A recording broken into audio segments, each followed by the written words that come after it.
All right, well, welcome everybody to our session today on navigating the thesis and dissertation writing process. I am sharing a document right now, and actually let me back up and introduce myself. I am Dr. Noelle Selko. I am the interim director for the graduate school. I am a professor in the School of Kinesiology and Recreation. I mostly advise students during the thesis process, but I have sat on some doctoral dissertations as well. So while some of the strategies are certainly going to overlap, I will share a timeline, one for a thesis student and one for a dissertation student. And we can certainly address questions that you may have regarding either of those processes. But what I like to start off with students is really understanding sort of the writing process and ways to kind of navigate that process. And one thing to do is to try to think ahead and plan backwards. So one of the ways that you could try to do that is looking at the date that you would like to defend. And you may not know that yet. Those are certainly conversations that you will be having with your thesis or dissertation chair. But if you look at the semester that you think you will graduate in, there are dates on the graduate school website. And I will show that here in a little bit, but that you can follow to see, if you plan to defend, we'll just use this fall of 2021, there is a deadline of your last oral defense. And so you would try to put that date here. I definitely recommend to students that if you could try to defend at least a month, if not 2 weeks, between 2 weeks and 4 weeks from the last day to defend on the grad school website. The reason for that is after you defend, more than likely you're going to have corrections from your committee that you are going to need to address and then get final sign off on. So you want to give yourself time as well as your committee time to review those corrections and not feel rushed. Planning a strategic writing plan is really going to help you as you're navigating through the thesis and dissertation process. So again, as you coordinate those efforts with your thesis chair or dissertation chair, again, many of them are well-experienced faculty members who have helped students through this process. So they may already have a standard template that works for them. The other thing to consider is that faculty on your committee could be taking a leave or a sabbatical. And so generally, what's going to be their ability to give you feedback if they are, on a sabbatical, for example. And so you would need to factor that into your timeline. So here are just some prompting questions. And again, I will share this document with all of you. But when do you need to give a final complete draft to your advisor? So I may say, I want it in 2 weeks. And someone may say, I really want more time. I need it in 4 weeks. So that's all going to help determine your writing format and timeline. So then you keep working backwards, and I would encourage you to make weekly goals. It's never too early to start on your writing. For my thesis students in their very first semester in the program, we're already working on some of their documents that they may be doing in a thesis. For those of you in a doctoral program, similarly, it's never too early to start thinking about those research topics. And even if it's just starting to read articles, I can't stress enough trying to get in the habit of daily reading of articles and even daily writing. And we'll talk a little bit about that as we move on as well. And then going down to step number 2 is to set a goal for every day between now and when you plan to defend. So again, for some of you, that may be 2 or 3 years down the road. For some of you, it could be, this upcoming semester in the spring. So having that goal is going to help you to focus on what you need to do in the time that you have scheduled, rather than the time that you have available for writing. Limit extraneous tasks in writing, and then be accountable. So sharing your goals with others. Many of you are in a cohort type setting where you have other students in a similar phase as you. Trying to find a writing buddy or an accountability buddy to help you through the writing process can be really important and valuable for some of you. Always try to set those small goals and things that you can do soon. So what can you do in the next 24 hours? Trying to write at least once a week in advance of what you need. I'm a list person. The person who developed this is also a list person. So, what are those things? Oftentimes it can be really gratifying to sort of strike through an accomplishment. And so what are those things that you might need to do? And then what are some of the things that you have to do after your writing is complete? So don't forget to put some of those items in there that are outside of academia. What are the things that you may have to do, with a child or a parent, paying your bills, things like that. The other thing is trying to set daily writing goals on a weekly basis.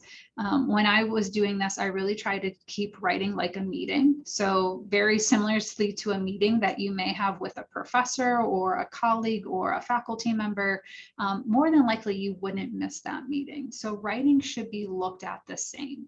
How could you create a daily writing goal? And whether that's for 15, 20, 30 minutes. I really wouldn't go more than 30 minutes at this time, but try to stick to a 30-minute daily writing habit. And it's been shown that if you sort of do that for 2 to 3 weeks, it sort of starts to become embedded. The graduate school will host a 14-day writing challenge. We did this in the summer, and our plan is to continue to offer those during each break. So we will plan to do a 14-day writing challenge over the winter break, and then we will do so right after the semester ends. And we may do a smaller one over spring break. We just haven't decided on that yet. And with those writing boot camps, you can find them formal or informal. We have a membership to the National Faculty Center for Development and Diversity, and they have a formal writing challenge. The graduate school does more of an informal challenge where we will give you steps along the way, and we do more of a virtual check-in once a day. But again, your writing time could vary around the days that we're checking in. So beyond your daily writing goals, what also do you need to sort of move forward? I can't emphasize enough trying to have a regularly scheduled meeting with your advisor. And depending on what stage you are in, that could be once a month. It could be every other week. It could be, a few times a semester. So it just depends on where you are as far as checking in. And that checking in could be over email. It doesn't always have to be a face-to-face meeting, but just something where you're communicating with your advisor and you're moving forward in a plan. The other thing is to document what obstacles are you likely to encounter in your writing and meeting your goals. What are some of the biggest challenges and roadblocks ahead of you? And this is something that maybe you do on a weekly basis, looking at your schedule. You may have more things outside of school or work that you have to focus in on that week. And so how might your writing be affected? I would say one of the things to try to avoid is using your weekends or trying to find large blocks of time to write. I think, and when you're setting aside writing time, it's dividing it up into a variety of aspects. So you need to have writing time that's just getting words on paper. You're not trying to perfect the grammar. You're not really trying to make connections between paragraphs. You're just trying to get words on paper. Then you're going to have to set aside time to then actually look at the words that you wrote and try to make them flow and fit them into an outline or the structure that you have. You have to set aside time to read. And so where are you spending the time to gather the information that you need in order to write? So sometimes your weeks may look, yes, you have writing time, but then you also have to have separate time for gathering that information. So as I've been working on this with students, I think they put down writing time on their calendar and then think, well, that's also the time I'm going to use to research the articles that I need to read, or they use the time for reading instead of writing. And so making sure that you're specifying specific writing time on your calendar, as well as then the research and reading as a separate entity. And then the other thing is, number 4 is, what will you do to be accountable? So Do you have a writing buddy? Are you working with a writing support group, a virtual community? Facebook has writing support groups. The graduate school has a virtual group. As I mentioned, we have a writing challenge over the summer and over winter break that we try to bring a cohort of students together to get to know one another and potentially have a writing buddy. A writing buddy does not have to be somebody in your discipline. It doesn't have to be anybody in your specific cohort. It could just be somebody who's willing to review a document for you. So keep that in mind as somebody who can sort of look through and help read a document.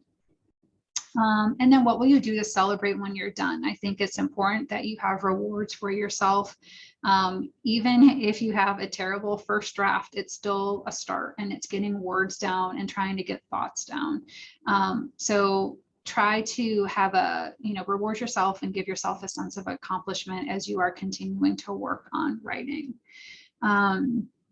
So the other thing I want to point out is that writing a thesis or a dissertation is usually a one-time document. So it's very rare for a student to have already completed some of these documents, before coming to graduate school. So even if you are in a doctoral program, the chances of you writing a thesis are pretty high, but the caliber of that writing is going to be very different. And so oftentimes faculty forget, and I'll be the first to admit that as a faculty member who advises students, we sometimes forget that students, have never really done something like this and trying to break it down. So never be embarrassed or afraid to ask for help or for templates on how you might be able to write. So just a reminder, if you have any questions, don't hesitate to use the Q&A feature. I want to show some samples that I've put together on a timeline for writing a dissertation or a thesis. So I will show the dissertation first. I will say these are generalizations.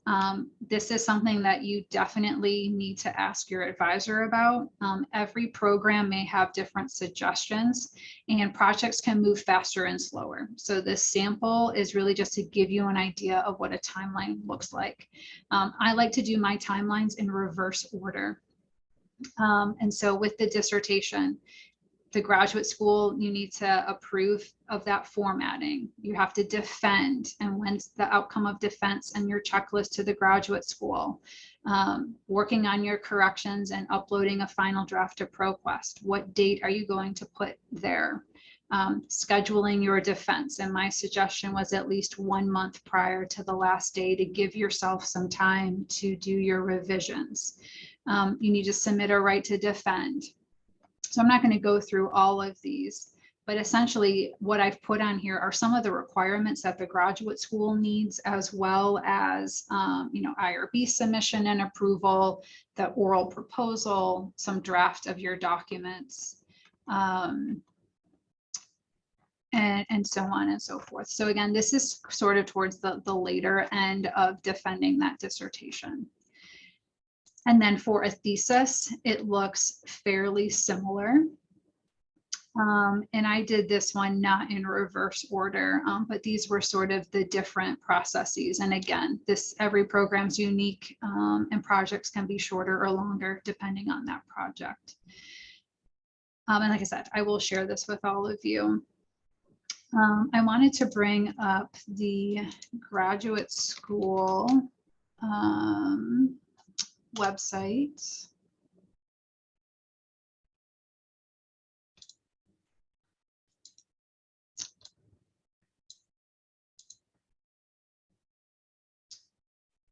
And if you cannot see the graduate school, if someone can just chat in there, but hopefully you can see that. There is a thesis dissertation assistance tab. So our homepage is, okay, I'm going to stop sharing real quick and share again.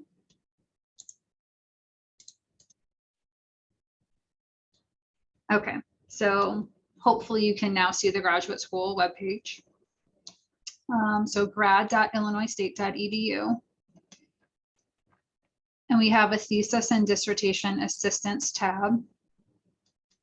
And there's basically these 5 or 4 areas that you can review. So that first one I mentioned is dates and deadlines.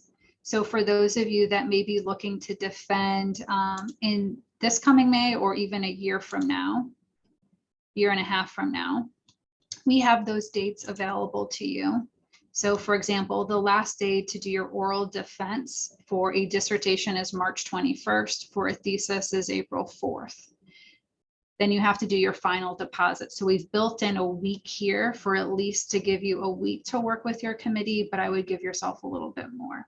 So this is where you can look at those dates and deadlines. I would say from year to year, other than, that, the date changing slightly, the week that these are due are relatively going to be the same year to year. We have a thesis and dissertation writing section.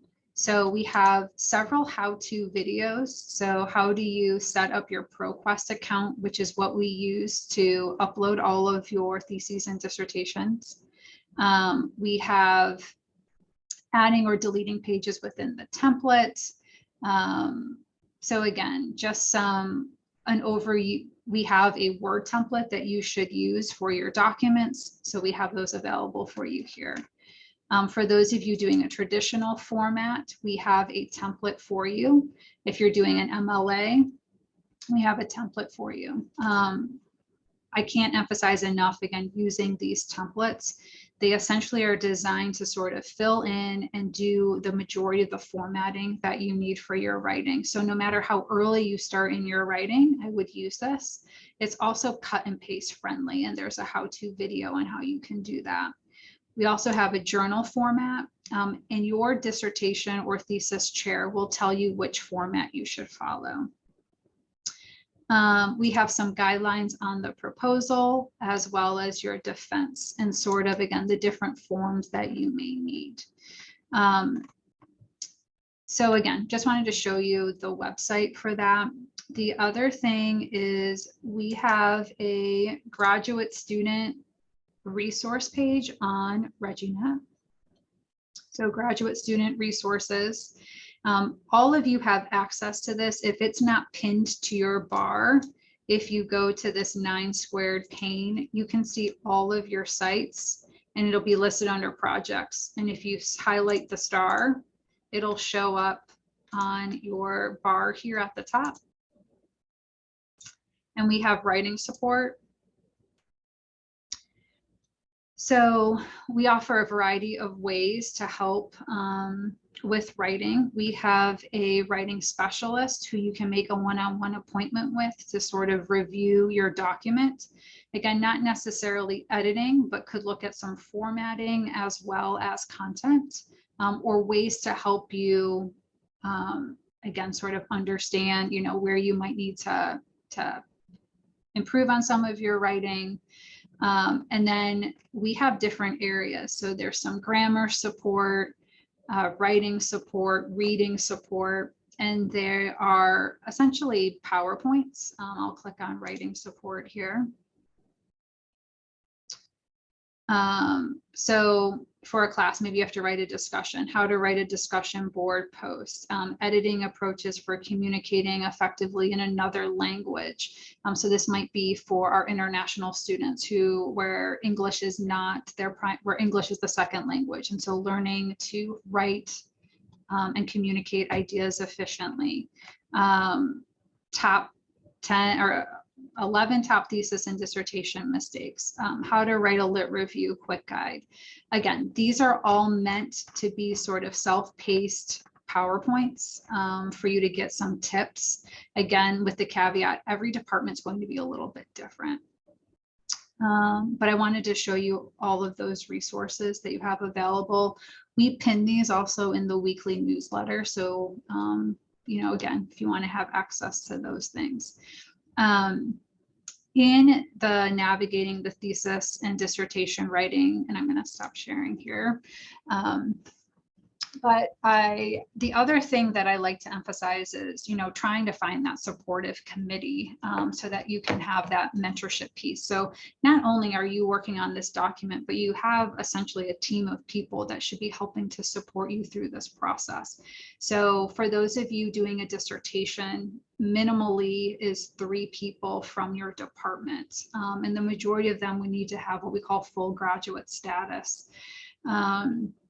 And so finding someone who's your chair and some other members. So oftentimes students will sort of look at some of the professors that they've had in class.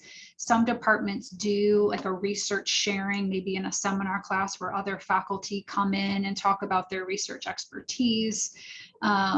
I would encourage you, if those aren't happening in your program, nothing says that you can't make an appointment with a faculty member in your department or school, maybe during their office hours, or just saying, I'm interested in learning more about the research that you're doing, or these are some of the ideas that I have. How can you help me navigate that through this process?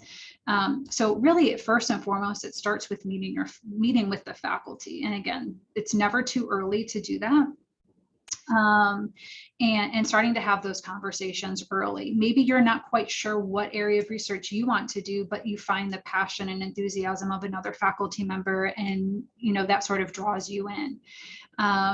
So again, finding that chair or someone who you feel like is going to be able to push you, who's going to understand the research that you want to do, and provide you some of that support.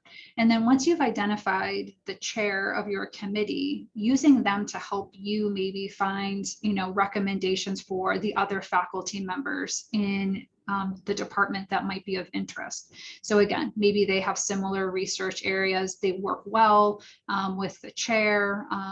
Those are all things is where you have a committee that again can be supportive. The other thing is that we do allow external members to be on committees. And so those are usually what we call readers, or sometimes they're additional content experts, and they're above and beyond the 3 required from the department. So it is not uncommon for dissertation committees to have 4 or 5 people on them. For thesis committees, our requirement is 2 faculty members from the department. And again, you can have some outside members. So thesis committees, it's very common to have 3 faculty or 3 members. That includes some outside members. We ask that those outside members preferably have a terminal degree, although that is not always required, but you want to have those external members add support to you in your project. So again, maybe they have a niche area that the faculty or the chair doesn't have, but it's going to add and provide that support. And you may know who those people are based on articles that you're reading, and then the same name sort of keeps coming up, or it's a colleague of a faculty member on a committee. So again, your committee is really going to also be able to help you find some of those content experts and external faculty members if they feel like that's needed for the committee. So I know that navigating the writing process can be overwhelming. It can be very anxious. It can also be frustrating. I was definitely at a point where my dissertation topic, I think, changed a few times. There were some things out of my control, and it actually extended the time that I was needed by a semester or so to complete my degree. And again, while those are all really frustrating, hopefully that committee is there to sort of help you through that process and kind of help you work through it. So kind of having some contingency plans in place if needed. But, if we think about COVID, for many of our students who are trying to collect data in schools, or again, you're trying to collect data with human subjects. So my field is sports injury. So again, sports really wasn't even happening. We weren't allowed to interact with other people. How were we able to shift to be able to do that data collection without necessarily stopping a student? So there's the balance of still being able to make progress when maybe we face some challenges or adversity. So again, we recognize that this can be, very overwhelming. And I think that it's really important for you all to ask questions when you have them. This is a great start, attending some workshops and being able to have some questions answered. like I said, I really wanted this to be more of an informal conversation. So again, I will, like I said, promote you to panelist if you want, and that just allows us to kind of see each other like a normal Zoom session. And if you don't want to promote up to the panelist, that is fine. Please just you can still ask questions that you might have in the Q&A. And I'm happy to sort of answer specific questions that you might have. I know this is pretty much of a general overview, and like I said, I'll share those documents with those that registered and share the recording. But I'm happy to sort of answer any specific questions that you all might have as you're sort of either thinking about a thesis or dissertation, or you're in the midst of it, or you're towards the end. Happy to answer any questions.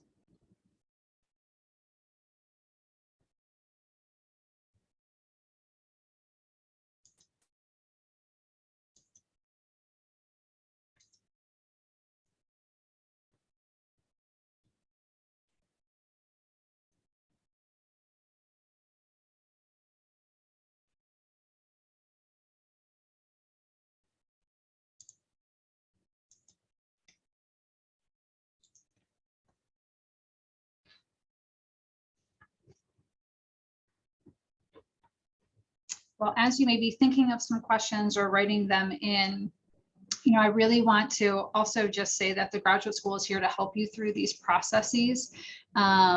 Some opportunities that we have for students, for those that are completing a dissertation, we have a dissertation completion grant that is up to $2,000 in some support, whether that is for incentives for participants, helping with some travel expenses to conferences or publication. Those are due every September, towards the end of September. And so we put a call out every year for that. So be on the lookout for those. For those completing a thesis project, at the end, your faculty can nominate you for some outstanding thesis awards. We have the 3-minute thesis competition every year. So every college has their own competition for that, where you can describe the research that you're doing in 3 minutes. The winner for that receives $750. Second place is $500, and then People's Choice is $750. And then the winner for that can move on to the Midwest Association of Graduate Schools 3-minute thesis competition.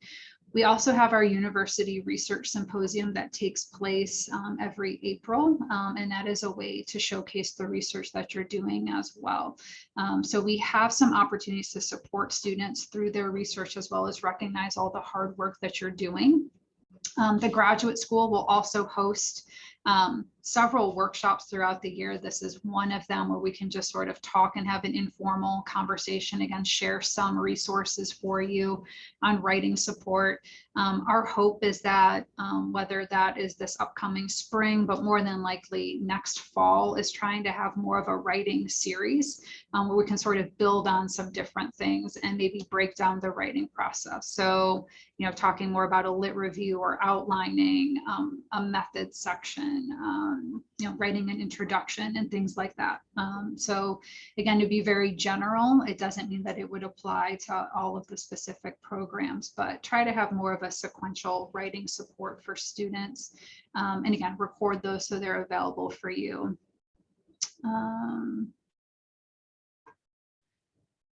And we have a question that's come in. So the question is, for programs that do not require a thesis, like the Actuarial Science graduate program with emphasis on professional internships, is a thesis required for a PhD application? That's a great question, and I think it really depends on your field.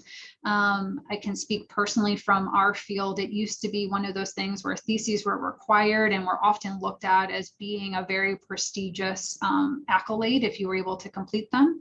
And I would say that that has changed. I think, and again, in my field, doing research, no matter what type of level, is better than not doing anything. I think you'd have to look at the type of doctoral program that you are interested in, or, again, kind of reaching out to some different doctoral programs and asking them. And I would say it's not always required in order to get into a PhD program.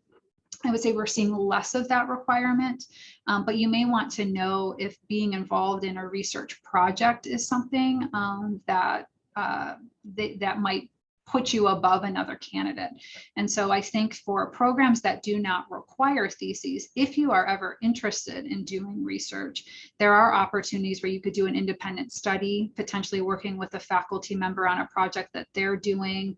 But I think if you have the opportunity to ever look at a research, being involved in the research process. So particularly if you are interested in pursuing a PhD, the chances of having to do research in that program are going to be high. So even understanding the internal or institutional review board process, the IRB process, it would be important. Again, having some writing under your belt, again, while it might not be a full-blown thesis, being able to do an annotated bibliography, for example, or a literature review, again, may help you. But again, I would investigate more on what actuarial science programs at the PhD level are looking at, or again, if you're looking to maybe change discipline a little bit, what you think might be, again, maybe giving you that competitive edge to be a good applicant. But again, we are starting to see some of those differences where a thesis may not be required, but being involved in some research may be important to help you in your application.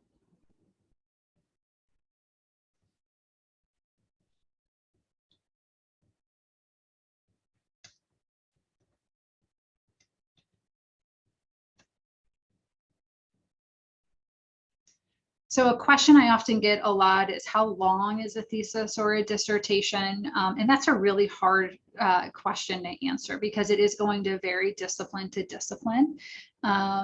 You know, I would say typically on average, looking at the submissions that are coming into the graduate school, your thesis document is probably from, you know, beginning of the document to the end, you're probably looking between 50 to 80 pages. Now, again, that's including a reference list and appendices. I would say your literature review is probably around 20 to 30 pages. Your introduction is maybe 2 pages. You have a methods section that could be about 2 pages, and a discussion section, you know, that's probably between 5 to 8 pages. So again, those are pretty general. Dissertations tend to be a little bit longer. Again, it's really going to depend on the topic. Dissertations are probably closer to a total of 100 to 150 pages. But again, it's going to be very specific on the question that you're asking. And for some of you, you're like, how do I even know where to start with writing the thesis or the dissertation? You know, you all are pursuing that because you have hopefully an interest. You're trying to answer a question that maybe you're seeing in your work setting.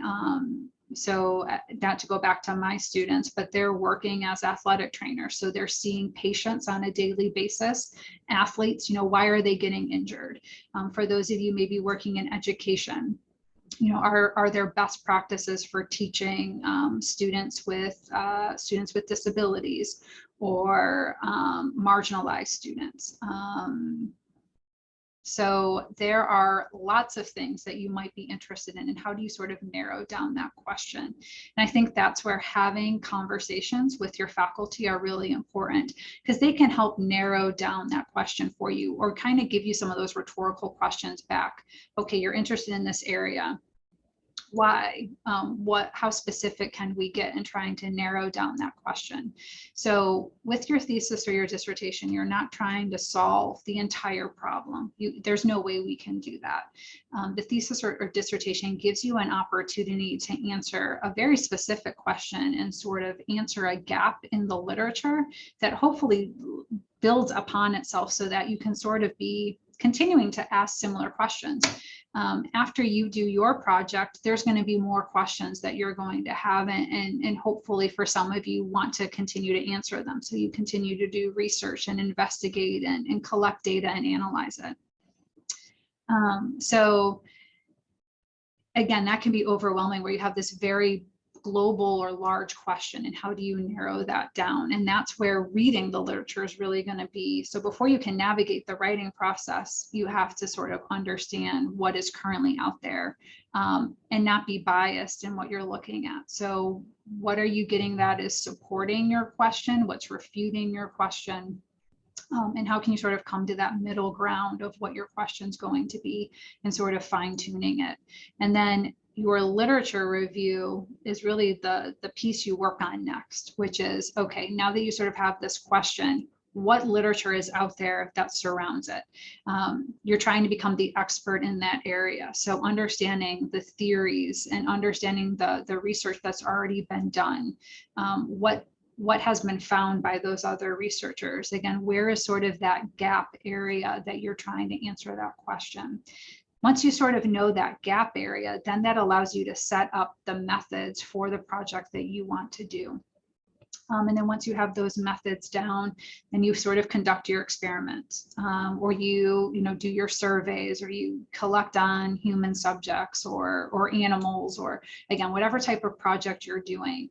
Then you're collecting that data, then you're analyzing that data, and then based on all of that information that you read and wrote for your literature review, why did you find what you found? So now you're trying to write that down in your discussion. The other thing about navigating the thesis and dissertation process, I highly encourage you all to work or at least have a meeting with your subject librarian. Every college has and program has a subject liaison or subject librarian. They can help you find articles, kind of go through the processes for searching for electronic articles. If ISU doesn't have the article, where can you get it from? They're also really helpful at understanding the content within your program, potentially helping you with organizing your information in a written document. And so using a citation manager, I also can't emphasize that enough. So Zotero, EndNote, RefWorks, those are citation managers where as you are writing your document, it's a plug-in to Word.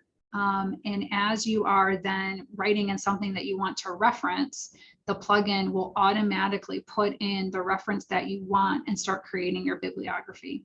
So if you cut that whole section and move it somewhere else, it will automatically update your references. So if you currently don't have a citation manager, I definitely recommend getting one. Zotero is free. And is web-based, so you can take that really wherever you go as long as you're connected to the internet.